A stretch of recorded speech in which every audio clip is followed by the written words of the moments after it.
Aerospace park ಸ್ಥಾಪನೆಗೆ ದೇವನಹಳ್ಳಿಯಲ್ಲಿ ನಡೆಯಬೇಕಾಗಿದ್ದ ಭೂ ಸ್ವಾಧೀನವನ್ನು ರೈತ ಹಿತದೃಷ್ಟಿಯಿಂದ ಕೈಬಿಡಬೇಕಾಯಿತು. ಆದರೆ ಈ ಉದ್ಯಮಿಗಳಿಗೆ ಅವರು ಕೇಳಿದ ಕಡೆ ಜಮೀನು ಕೊಡಲಾಗುವುದು. ಆಂಧ್ರಪ್ರದೇಶದ ಸಚಿವ ನಾರಾ ಲೋಕೇಶ್ ಕರೆದಾಕ್ಷಣ ಯಾವ ಉದ್ಯಮಿಯೂ ಇಲ್ಲಿಗೆ ಹೋಗಿಬಿಡುವುದಿಲ್ಲ ಎಂದು ಬೃಹತ್ ಮತ್ತು ಮಧ್ಯಮ ಕೈಗಾರಿಕಾ ಸಚಿವ ಎಂ.ಬಿ. ಪಾಟೀಲ್ ಹೇಳಿದರು. ಕೆಪಿಸಿಸಿ ಕಚೇರಿಯಲ್ಲಿ ಬುಧವಾರ ಮಾಧ್ಯಮ ಪ್ರತಿನಿಧಿಗಳ ಪ್ರಶ್ನೆಗಳಿಗೆ ಉತ್ತರಿಸಿ, ರಾಜ್ಯವು ವೈಮಾಂತರಿಕ್ಷ ವಲಯದಲ್ಲಿ ದೇಶದ ಶೇಕಡಾ 65ರಷ್ಟು ಪಾಲು ಹೊಂದಿದೆ.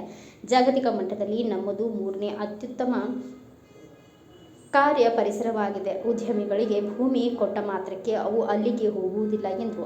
ನಾರಾ ಲೋಕೇಶ್ ಅವರ ಟ್ವೀಟ್ ಅನ್ನು ನಾನು ನೋಡಿದ್ದೇನೆ. ನಾನು ಅಲ್ಲೇ ಉತ್ತರ ಕೊಟ್ಟಿದ್ದೇನೆ. ಎಂ.ಬಿ. ಪಾಟೀಲ್ ಸಾಮರ್ಥ್ಯವಿದೆ. ಕರ್ನಾಟಕ ರಾಜ್ಯವು ಸಮರ್ಥವಾಗಿದೆ. ರಾಜ್ಯದ ಅನೇಕ ಕಡೆಗಳಲ್ಲಿ ಏರೋಸ್ಪೇಸ್ ಮಾತ್ರವಲ್ಲ, ಎಐ, ಡೀಪ್ ಟೆಕ್, ಐಟಿ ಹೀಗೆ ಎಲ್ಲ ತರಹದ ಉದ್ಯಮಿಗಳಿಗೂ ಭೂಮಿ ಇದೆ.